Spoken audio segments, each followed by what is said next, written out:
بہت بڑی سعادت مندی کی بات ہے کہ ہمارے درمیان اس وقت ملک کی معروف شخصیت تشریف فرما ہے. میں حضرت والا سے مؤدبانہ گزارش کرتا ہوں کہ سامعین و ناظرین کرام کو اپنے علمی روحانی خطاب سے مستفید فرمائے. بیٚیہِ کر بہٕ ایک پھر گزارش کہ منزباگ چھ جائے خالی ام کٔرِو برابر یہ پٔکِو برٛونٛہہ کُن. منزباگ چھنہٕ کھلا پیوان تھاوُن کینٛہہ. ییٚلہِ منزباگ چھ جاے آسان اتھ جایہِ چھ شیطان بیٚہوان. مہربٲنی کٔرِتھ برٛونٛہہ کُن پکن برٛونٛہہ کُن پٔکِو اصل پٲٹھۍ اطمینان سان بوزو حضرت خطاب. میں حضرت والا سے مؤدبانہ گزارش کرتا ہوں کہ سامعین کرام کو اپنے خطاب سے مستفید فرمائیں.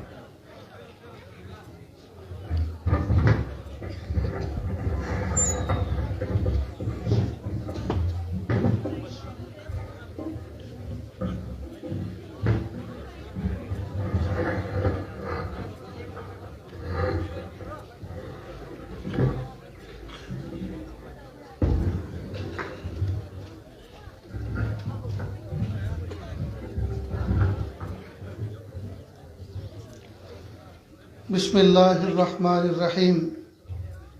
الحمد للہ وکفا وسلام علی عبادہ الذین اصطفی. اما بعد اعوذ باللہ من الشیطان الرجیم. بسم اللہ الرحمن الرحیم. یا ایہا الذین آمنوا ادخلوا فی السلم کافہ ولا تتبعوا خطوات الشیطان انہ لکم عدو مبین. سبحان ربک رب العزت عما یصفون وسلام علی المرسلین والحمد للہ رب العالمین. اللہم صل علی سیدنا محمد وعلی آل سیدنا محمد وبارک وسلم. اللہم صل علی سیدنا محمد وعلی آل سیدنا محمد وبارک وسلم. اللہم صل علی سیدنا محمد وعلی آل سیدنا محمد وبارک وسلم. پیارے اللہ نے قرآن پاک میں فرمایا یا ایہا الذین آمنوا، اے ایمان والو، ادخلوا فی السلم کافہ، اسلام میں پورے داخل ہو جاؤ. خطاب ہے ایمان والوں سے اور دعوت ہے اس بات کی کہ اسلام میں پورے داخل ہو جاؤ. معلوم ہوا ایمان اور چیز ہے اور اسلام اور چیز ہے. ایمان نام ہے دل کی کیفیت کا اور اسلام نام ہے اعضاء سے اس پر عمل کرنے کا، اس کے تقاضوں پر عمل کرنے کا، اللہ کے احکام پر عمل کرنے کا. تو ایمان نجات کے لیے بنیادی چیز ہے. اگر عقیدہ توحید و رسالت جو ایمان کا جز ہے، عقیدہ توحید و رسالت جو دل کی کیفیت ہے، اس پہ بندہ بھروسہ نہیں کرتا ہوگا، اس پر اس کا یقین نہیں ہوگا، تو قیامت کے دن جہنم میں جائے گا اور ہمیشہ کی جہنم میں رہے گا. لیکن جب اس نے دل سے یہ مان لیا اللہ ایک ہے، ایک، نہ آدھا نہ پونا، نہ سوا نہ ڈیڑھ نہ دو نہ تین، اللہ ایک ہے. قرآن پاک میں اللہ پاک نے اپنے تعارف کرایا قل هو اللہ احد. اے میرے محبوب صلی اللہ علیہ وسلم آپ لوگوں سے کہہ دیجئے اللہ ایک ہے. قل هو اللہ احد. اصل میں مکہ مکرمہ کے کفار نے، مشرکین نے یہ پوچھا اور یہ کہا کہ جب تمہارا اللہ ہے، تمہارا رب ہے، اللہ ہے، تو اس کا شجرہ بیان کرو، اس کا خاندان بیان کرو، وہ کس کی اولاد ہے، وہ کس کا بیٹا ہے. تو اللہ پاک نے یہ سورت نازل فرمائی. اس کا نام ہے سورہ اخلاص. اخلاص خالص سے بنا، اور خالص کس کو کہتے ہیں؟ پیور کو، جس میں کسی چیز کی ملاوٹ نہ ہو. جیسے خالص گھی، جس میں کسی چیز کی آمیزش نہ ہو، ملاوٹ نہ، اس کو خالص کہتے ہیں. یہ سورہ اخلاص ہے، یعنی اس میں کسی قسم کا کوئی شرک نہیں، اس میں کسی طرح کی کوئی ساجھا داری نہیں اللہ کے وجود کے ساتھ. اس میں اللہ پاک نے ٹوٹل شرک سے عاری چیزوں کو بیان فرمایا. فرمایا قل هو اللہ احد. اے میرے محبوب صلی اللہ علیہ وسلم آپ لوگوں سے کہہ دیجئے اللہ ایک ہے، نہ آدھا ہے نہ پونا، نہ سوا ہے نہ ڈیڑھ، نہ دو ہے نہ تین، پورا ایک ہے. قل هو اللہ احد اللہ الصمد. وہ بے نیاز ہے، وہ بے نیاز ہے، اس کو کسی کی ضرورت نہیں. نہ اس کو سورج کی ضرورت ہے، نہ چاند کی ضرورت ہے، نہ آسمان کی ضرورت ہے، نہ پہاڑوں کی ضرورت ہے، نہ زمین کی ضرورت ہے، نہ دریا اور ہواؤں کی ضرورت ہے، کسی چیز کی ضرورت نہیں، وہ بے نیاز ہے۔ لیکن بات پوری نہیں ہوتی یہ لفظ کہہ کر ابھی، وہ ایسا بے نیاز ہے اس کو کسی کی ضرورت نہیں اور سب کو اس کی ضرورت ہے۔ اس کو کسی کی ضرورت نہیں، اس کو سب کی ضرورت ہے۔ لم یلد ولم یولد، نہ وہ کسی کا باپ ہے نہ وہ کسی کی اولاد ہے۔ ولم یکن لہ کفوا احد، اور کوئی اس کا ہمسر نہیں، کوئی گروہ اس کا ہمسر نہیں۔ اللہ اکبر کبیر۔ تو اللہ پاک نے اس صورت کے اندر اپنا تعارف کرایا ہے۔ اب اللہ کو ایک ماننا، رسول اللہ صلی اللہ علیہ وسلم کو آخری نبی ماننا۔ اب اللہ کے نبی صلی اللہ علیہ وسلم کے بعد ختم نبوت ہو چکی، اب جو ہے کوئی نبی صبح قیامت تک آنے والا نہیں۔ تو اللہ کو ایک ماننا اور اللہ کے محبوب صلی اللہ علیہ وسلم کو آخری نبی ماننا، یہ ہے عقیدہ توحید و رسالت، اور اسی عقیدے پر قیامت کے دن نجات ہوگی، قیامت کے دن نجات ہوگی۔ اگر کوئی شخص صرف اس عقیدے توحید و رسالت کو محفوظ کر لے، سینے کے اندر دل میں اس بات کو جما لے کہ اللہ ایک ہے، رسول اللہ صلی اللہ علیہ وسلم آخری نبی ہیں، پھر چاہے زندگی میں ایک نماز نہ پڑھے، ایک روزہ نہ رکھے، زندگی میں کوئی حج نہ کرے، ایک پیسے کی زکوٰۃ نہ دے، قیامت کے دن جہنم میں جا کر مر کٹ کے سزا بھگت کر سب سے آخری بھی اگر جنتی بن کر جنت میں گیا تو دنیا سے 10 گنا بڑی جنت پائے گا، اس عقیدے توحید و رسالت کی برکت سے۔ تو یہ ہے عقیدے توحید و رسالت، یہ ہے ایمان۔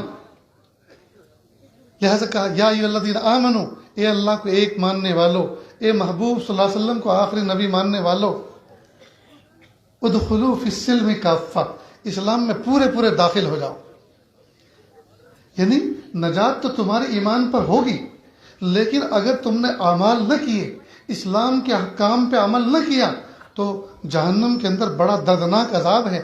دنیا کی ایک شمع کے اوپر آپ انگلی نہیں رکھ سکتے، اس میں اتنی تیزی، اتنی سوزش، اتنی جلن ہے، تم اپنی کانگڑی میں ہاتھ نہیں ڈال سکتے جی، اس میں اس آگ میں اتنی تپش، اتنی سوزش ہے۔ تمہارے پیر میں ایک کانٹا چبھ جائے تو بہادر سے بہادر آدمی جھکنے پر مجبور ہو جاتا ہے اور کانٹا نکالنے پر مجبور ہوتا ہے۔ بخار ہو جائے تو تڑپ جاتے ہیں، کانٹا لگ جائے تو پریشان ہو جاتے ہیں۔ تم اتنے کمزور ہو، جہنم کے عذاب کو کیسے برداشت کرو گے؟ لہٰذا اسلام میں پورے پورے داخل ہو جاؤ۔ اب اسلام کیا ہے؟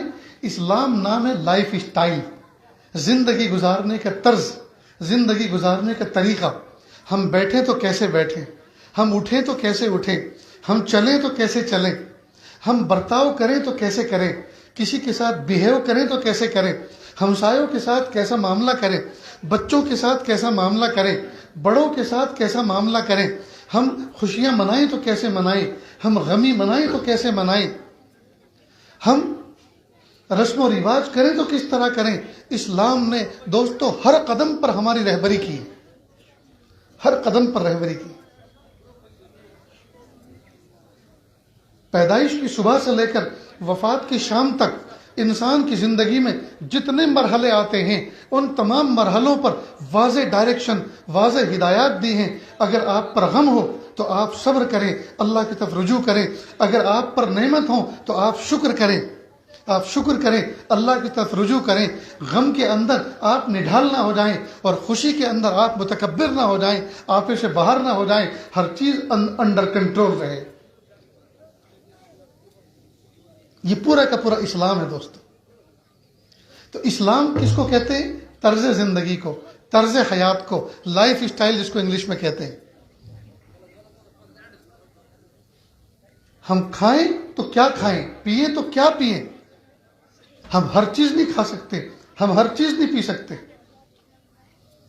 ایک مرتبہ ضلع میرٹھ کے اندر میری ایک شخص سے ملاقات ہوئی۔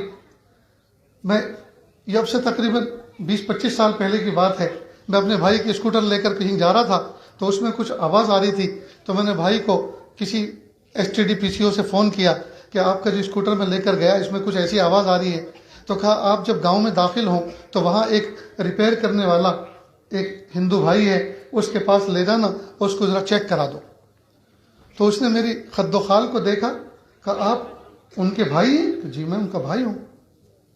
اس نے مجھے تعجب سے دیکھا کہ اس بستی میں تو اس طرح کا کوئی شخص نہیں رہتا۔ میں نے کہا میں ان کا بھائی ہوں، اور میں گجرات کو میں نے وطن بنایا ہے، وہی میں نے پڑھا ہے، وہی میں نے رہائش اختیار کی، وہی رہتا ہوں، میں اپنے بھائیوں سے ملنے کے لیے یہاں آتا ہوں۔ اچھا۔ اس نے فوراً مجھ سے پوچھا آپ گوشت کھاتے ہیں؟ میں نے کہا ہاں کھاتا ہوں، وہ پیٹ بھر کے کھاتا ہوں۔ تو کہا آپ جیسے سجن آدمی، آپ جیسے اتنے اچھے آدمی اور گوشت کھاتے ہیں؟ میں نے کہا اس میں آپتی کیا ہے؟ ہندی زبان میں میں نے بات کی اس سے، میں کہا اس میں پریشانی کیا ہے؟ میں گوشت کھاتا ہوں۔ تو کہا آپ جیسے اتنے اچھے آدمی، یہ تو پاپ ہے، یہ تو گناہ ہے۔ اس نے کہا یہ تو پاپ ہے، یہ تو گناہ ہے گوشت کو کھانا۔ میں نے کہا کیوں؟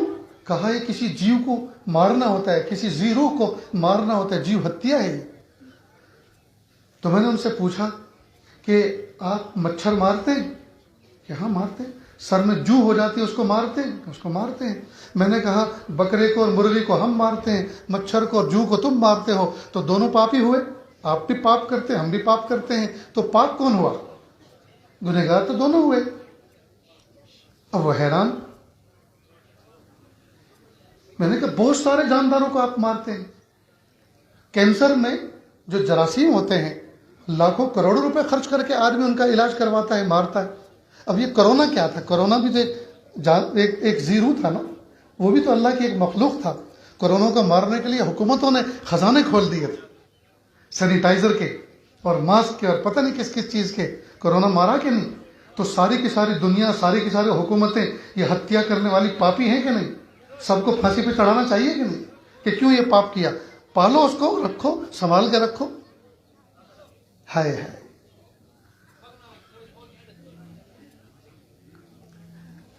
میں نے ان سے یہ کہا، پھر اس نے کہا کہ پھر آپ ہر چیز کا گوشت کیوں نہیں کھاتے؟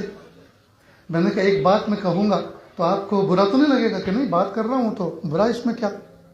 میں نے کہا دیکھو، ایک ہے ماں، ایک ہے بیٹی، ایک ہے بہن، ایک ہے بیوی، چار چیز ہوئی نا۔ ماں، بہن، بیٹی اور بیوی، یہ چاروں کی قسم کیا ہے؟ عورت، ٹھیک؟ لیکن ماں کے ساتھ محبت کے جذبات الگ، بہن کے ساتھ الگ، بیٹی کے ساتھ الگ، اور بیوی کے ساتھ معاملہ کچھ الگ۔ جو معاملہ بیوی کے ساتھ جائز ہے وہ ان تین کے ساتھ تو نہیں ہو سکتا، جی تین کے ساتھ تو نہیں ہو سکتا۔ حالانکہ دیکھنے میں تو سب بھی عورتیں ہیں، اسی طرح دیکھنے میں سب جاندار ہیں، لیکن ہر جاندار کے ساتھ ایک طرح کا معاملہ نہیں ہوتا۔ میرے اللہ نے، میرے پالنے والے رب نے مجھے کچھ کہا کہ دیکھو ان جانوروں کو آپ کھا سکتے ہیں، یہ تمہاری غذا ہے، اور ان کو نہیں کھا سکتے، یہ تمہاری غذا نہیں ہے۔ لہذا کتا بلی کو نہیں کھا سکتے، جی شیر سانپ کو نہیں کھا سکتے، دوسرے حشرات الارض کو نہیں کھا سکتے، اس کی کنڈیشن ہے۔ معلوم ہوا کھانے میں ہم اللہ کے حکم کے محتاج، تو حکم کس کا چلتا ہے؟ اللہ کا۔ لہذا پورا کا پورا دین اسلام ہی اللہ کا حکم ہے دوستو، اور اللہ کے حکم الگ الگ طرح کے ہیں، الگ الگ طرح کے ہیں۔ میرے لیے اور آپ کے لیے ناچنا حرام ہے، جائز نہیں ہے، ناچ تو نہیں سکتے ہم۔ یہ الگ بات ہے کہ آپ شادیوں میں ناچتے ہوں گے، لیکن ناچنا جائز نہیں۔ لیکن مور ناچتا ہے، مور ناچتا ہے کہ نہیں؟ اسے ناچنا کس نے سکھایا؟ اسی اللہ نے جس نے مجھے اور آپ کو منع کیا۔ تو میرے اور آپ کے لیے ناچنے میں آزمائش ہے، حکم ہے کہ اس کو ناچو مت، جی، اور مور کو کا خوب ناچو، سب کو دکھاؤ میرے پر کیسے ہیں، جی، اور میرے اوپر اللہ کی شان کیسی ظاہر ہوئی، میرے اللہ نے پینٹنگ میرے اوپر کیسی کی ہے، جی، جزاک اللہ۔ تو اللہ کا ایک نظام ہے، اللہ کا ایک نظام۔ تو معلوم ہوا دین اسلام نام ہے اللہ کو حکموں کو ماننا، اللہ کے حکموں کو پورا کرنا۔ شربت پینا جائز، پانی پینا جائز، اور شراب پینا حرام۔ حالانکہ پینے کی وہ بھی چیز ہے، پینے کی یہ بھی چیز ہے، اس کے پینے کی چاہت بھی انسان کے دل میں، اور اس کو پینے کی چاہت بھی انسان کے دل میں، لیکن نہیں، اللہ کا حکم ہے اپنی چاہتوں کو قربان کرو۔ میں جو کہہ رہا ہوں، میرے حکم کے تحت جو چاہتے ہیں ان کو استعمال کرو، ان چاہتوں کو پورا کرنا عبادت، اور جن کو میں نے منع کیا ان چاہتوں کو پیروں کے نیچے رون دو، ان کو استعمال مت کرو، ان سے بچو، ان سے بچنا یہ عبادت ہے۔ معلوم حکم اللہ کا چلتا ہے۔ تو میں اور آپ اپنی مرضی سے کچھ نہیں کر سکتے، قدم قدم پر اللہ کی مرضی چلتی ہے، اور ہمیں اس بات کو سمجھنا چاہیے کہ اللہ کی مرضی کس موقع پہ کس چیز میں ہے، اللہ کا حکم اور اللہ کا منشا اس موقع پر ہمارے ساتھ کیا ہے، اللہ کیا چاہتے ہیں۔ اسی منشے کو انبیاء کرام پر اللہ نے ظاہر فرمایا، ان کے قلوب پر اللہ نے ظاہر فرمایا، اور انبیاء کرام یہ معلمین اول ہیں، یہ سب سے پہلے معلم اور استاذ ہیں انسانیت کے لیے، انسانوں کو اللہ کے علم کا درس دینے والے انبیاء کرام سب سے پہلے معلم ہیں۔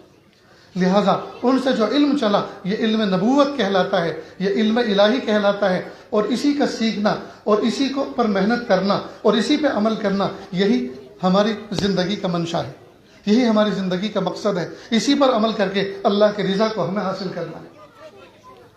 اتنی بات سمجھ میں آ رہی ہے دوستو؟ تو اللہ تعالیٰ نے جن کاموں کے کرنے کا حکم دیا ان کو کرنا، اور جن کاموں سے بچنے کے لیے کہا ان سے بچنا، بس اسی محنت پر پوری زندگی گزارنی۔ جن کاموں کے کرنے کا اللہ نے حکم دیا ان کا کرنا، اور جن کاموں سے بچنے کے لیے کہا ان سے بچنا، اور جن کاموں کے کرنے کے لیے کہا ان کو کرنا، اور محنت کرنا، مشقت کرنا، دل چاہے نہ چاہے ان کاموں کو کرنا، یہ اللہ کی طاعت ہے، یہ عبادت ہے۔ اور جن کاموں سے بچنے کے لیے کہا اس میں محنت کرنا، مجاہدہ کرنا، ان سے اپنے آپ کو بچانا، ان سے اپنے آپ کو روکنا، اس کام کا نام مجاہدہ ہے اور یہ عبادت ہے۔ اور جس بندے کو یہ دو سبق مل گئے، کرنے کے کاموں کو کیا اور بچنے کے کاموں سے بچا، جس بندے کو یہ سبق اس گر کو سیکھ گیا، اب اس کو کسی چیز کی ضرورت نہیں۔ اتنی بات سمجھ رہے ہیں دوستو؟ یہ مدارس دینیہ، یہ مدارس قرآنیہ، یہ مساجد اسلامیہ، یہ خانقاہیں، یہ چلنا پھرنا، یہ دعوت، یہ سب کا سب ان کا مقصد اور لب لباب یہی ہے، اللہ کی رضا والے کاموں کو کرنا، اور جن کاموں سے اللہ ناراض ہوتے ہیں ان سے بچنا۔ بس اس محنت پر اپنی زندگی گزارنا، یہ ہے مجاہدانہ زندگی، یہ ہے متصوفانہ زندگی، یہ ہے مومنانہ زندگی۔ اب ذرا ایک بات اور سمجھ لیں، اگر میں آپ میں سے کسی سے پوچھوں اسلام کسے کہتے ہیں، تو کوئی کہے گا کہ جی 5 وقت کی نماز پڑھنا، اور خاموش، دوسرے کا نہیں رمضان کے روزے رکھنا، تیسرا کہے گا حج کرنا، چوتھا کہے گا زکوٰۃ دینا، 5واں کہے گا چہرے پہ داڑھی رکھنا، اور شاید چھٹا یہ کہے گا بہت سارا گوشت کھانا، جو جتنا زیادہ گوشت کھائے اتنا زیادہ کٹر مسلمان۔ یہ اسلام کی ڈیفینیشن بیان کریں گے، لیکن یہ 5-6 الفاظ میں اسلام کی پوری ڈیفینیشن بیان نہیں ہو سکتی۔ یہ تو عبادات ہیں، نماز پڑھنا، روزہ رکھنا، حج کرنا، زکوٰۃ دینا، جی یہ تو عبادات ہیں۔ اور پورے اسلام کی جو ڈیفینیشن ہے اس میں سے عبادات تو 5% ہے، معلوم ہے 95% کچھ اور ہے۔ تو اسلام کا جو مجموعہ ہے وہ 5 چیزیں ہیں: عقائد، عبادات، معاملات، معاشرت اور اخلاق۔ یہ 5 چیزوں کے اندر پورا اسلام آ گیا۔ عقائد جمع ہے عقیدے کی، اور عقیدہ بنا ہے عقدہ سے، اور عقدہ کہتے ہیں مضبوط گرہ اور گانٹھ کو۔ تو دل اور دماغ کے اندر اس بات کو جمع لینا، اللہ ایک ہے، رسول اللہ صلی اللہ علیہ وسلم آخری نبی ہیں، اور اتنی مضبوطی سے جمع لینا کہ کوئی اس کو مٹا نہ سکے، ڈیلیٹ نہ کر سکے، یہ ہے عقیدہ توحید و رسالت۔ عقائد میں اور بھی بہت ساری چیزیں ہیں، لیکن نجات کے لیے عقیدہ توحید و رسالت کا ماننا یہ ضروری ہے۔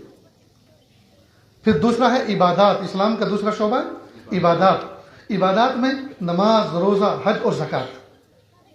نماز کو سیکھنا اور وقت پہ پڑھنا، اور روزے کو سیکھنا اور اس کا جو خاص مہینہ آتا ہے اس کو محبتوں کے ساتھ ادا کرنا، اس کو فاقہ نہ سمجھنا۔ زکوٰۃ کو سمجھنا، سیکھنا، اور جب اللہ پاک فرض کر دے سال میں اس کو محبتوں کے ساتھ نکالنا، اس کو ٹیکس نہ سمجھنا، بوجھ نہ سمجھنا۔ اور حج کو سیکھنا، اور جب اللہ فرض کر دے محبتوں کے ساتھ، عظمتوں کے ساتھ بیت اللہ کے جھوم جھوم کے طواف کرنا، میدان عرفات، مینا عرفات، مزدلفہ میں جانا اور جو ہے شاہ اللہ پہ جا کے حاضری دینا اور جو وہ کام کرنے کی ہے ان کو کرنا. تو عقائد عبادات. تیسرا ہے معاملات. معاملات کہتے ہیں لین دین کو، خرید و فروخت کو. تو اسلام نے اس کے بارے میں بھی واضح ہدایات اور ڈائریکشنز دیے ہیں کہ آپ کس طرح خریدیں، آپ کس طرح بیچیں، آپ کس طرح بیچیں، آپ کس طرح خریدیں. ایک آدمی کوئی چیز خرید رہا ہے، اس کا معاملہ چل رہا ہے، اور آپ آئے اور آپ کو وہ چیز پسند آئی. وہ جو آدمی پہلے سے بات کر رہا تھا وہ 100 روپے میں لینے کے لیے تیار تھا، سامنے والا کہہ رہا تھا نہیں 105 روپے میں آپ کو دوں گا. کہہ رہے نہیں یار 5 روپے کم کر دو، 100 روپے مجھے دے دو، نہیں میری ضرورت کی چیز ہے. آپ آئے اور کہے میں 110 روپے میں لیتا ہوں، اور اس نے آپ کو دے دیا. تو آپ نے ایک بندے کا حق مارا، آپ ظالم. کیوں کہ آپ نے معاملات میں گڑبڑی کر دی. ایک جگہ کسی بچے کا رشتے کا معاملہ چل رہا تھا، آپ نے اپنی طرح متوجہ کر لیا، اس کی بات ابھی انکمپلیٹ تھی، بات چل رہی تھی اور آپ نے اپنا رشتہ دے دیا. خطبہ علی الخطبہ ہوا. یہ اسلام میں ناجائز ہے، اس میں برکتیں نہیں. تو معاملات ہم کس طرح کریں، یہ اسلام کا ایک شعبہ ہے. خرید و فروخت کس طرح کریں، اسلام کا ایک شعبہ ہے. تو عقائد، عبادات، معاملات. اسی طرح معاملات میں مثال کے طور پہ ایک آدمی دریا کے کنارے کھڑا ہے اور جال اس کے ہاتھ میں مچھلی پکڑنے کا. اس نے کہا حاجی صاحب رکو، میں ابھی جال دریا میں ڈالوں گا، جتنی مچھلی آئیں گی 500 میں آپ کو دوں گا. اسلام نے کہا یہ معاملہ جائز نہیں. کیوں؟ اس لیے کہ جو مچھلی وہ آپ کو بیچنا چاہ رہا ہے اس پہ اس کا قابو نہیں ہے. کیا پتا وہ جال دریا میں ڈالے اور اتنی سی ایک مچھلی آئے تو کیا 500 روپے میں اتنی سی مچھلی آپ خرید لیں گے؟ اور ہو سکتا ہے اس میں 1 من مچھلی آئے، 1 من، تو کیا وہ 1 من مچھلی 500 روپے میں دے دے گا؟ تو ہر وہ چیز جو جھگڑے اور منازعات کا سبب بنے، اسلام نے اس کو جائز قرار نہیں دیا. پہلے جال ڈالو، جب مچھلی نکل آئے پھر مجھ سے بات کرنا. یہ ہے اسلام کا طریقہ. تو معاملات میں اسلام نے باقاعدہ اس کے اوپر موٹی موٹی کتابیں ہیں، جس کو فقہ کی کتاب کہتے ہیں، مسائل کی کتاب کہتے ہیں، بے و شراء کی معاملات کی کتابیں. تو عقائد، عبادات، معاملات. اور چوتھا شعبہ ہے معاشرت. معاشرت کہتے ہیں رہن سہن، آپس میں کیسے رہیں، ہمسایہ ہمسائے کے ساتھ کیسے رہے، شوہر بیوی کے ساتھ کیسے رہے، اولاد ماں باپ کے ساتھ، ماں باپ اولاد کے ساتھ کیسے رہیں، ساس بہو اپنی بہو کے ساتھ کس طرح معاملہ کرے. جی یہ معاشرت، اس کو معاشرت کہتے ہیں. اور 5واں شعبہ اخلاق. اخلاق دل کی کیفیات کا نام ہے کہ اس دل کے اندر حسد نہ ہو، اس دل کے اندر بغض نہ ہو، اس دل کے اندر عداوت نہ ہو، اس دل کے اندر انتقام کا جذبہ نہ ہو، بلکہ اس دل کے اندر سخاوت ہو، اس دل کے اندر محبت ہو، اس دل کے اندر ہمدردی اور خیر خواہی ہو، اس دل کے اندر شجاعت ہو. یہ دل کی کیفیات کا نام ہے. تو اخلاق اس طرح. اور ان 5 شعبے کا نام ہے اسلام. 5 شعبے کا نام اسلام. لیکن ہم نے اسلام اور دین سمجھا ہے صرف عبادات کو. ایک آدمی 5 وقت کی نماز پڑھتا ہے، کہتے ہیں نمازی ہے، دیندار ہے. اب چاہے وہ جھوٹ بولتا ہو، چاہے وہ دھوکہ دیتا ہے وہ دکان پہ بیٹھ کر، چاہے وہ وعدہ خلافی کرتا ہو، لیکن ہم اس کو دیندار سمجھتے ہیں. اس کو یہ تو کہیں گے کہ یہ نمازی ہے، عبادت گزار ہے.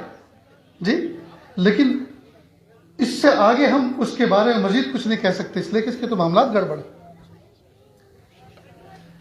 ایک مثال دیتا ہوں، میں اپنی بات کو کنارے کرتا ہوں، مجھے آگے بھی جانا ہے. ایک آدمی ہے فجر کی نماز مسجد میں پڑھتا ہے، اور فجر کی نماز ادا کر کے محبتوں کے ساتھ دعا کر کے باہر نکلتا ہے. گھر پہ جاتا ہے، ماں باپ کے ساتھ، کمزور بچوں کے ساتھ، بیوی کے ساتھ بیٹھ کر وہ نون چائے پیتا ہے، روٹی کھاتا ہے. اور اس کے بعد گھر سے باہر نکلتا ہے اور کہتا ہے امی دعا کرنا، اب میں جا رہا ہوں، کچھ بیچوں گا. تو سورت میں، گجرات میں ہم نے دیکھا کہ لوگ ہاتھ لاری لے کر نکلتے ہیں، ریڑھے، اس کے اوپر کیلے کی لوم سجاتے ہیں اور گلی گلی کوچے کوچے صدا لگاتے ہیں، کیلے لے لو کیلے، کیلے لے لو کیلے. اب اس بندے کو دن بھر جیسے ہی صدا لگائے گا کیلے لے لو کیلے، کیلے لے لو کیلے، کیلے لے لو کیلے کی صدا لگانے پر ایسے اجر ملے گا جیسے مسجد میں بیٹھ کر سبحان اللہ، الحمدللہ، اللہ اللہ کی صدا لگانے پر ملتا ہے. کیوں ملے گا اس کو ذرا سمجھو.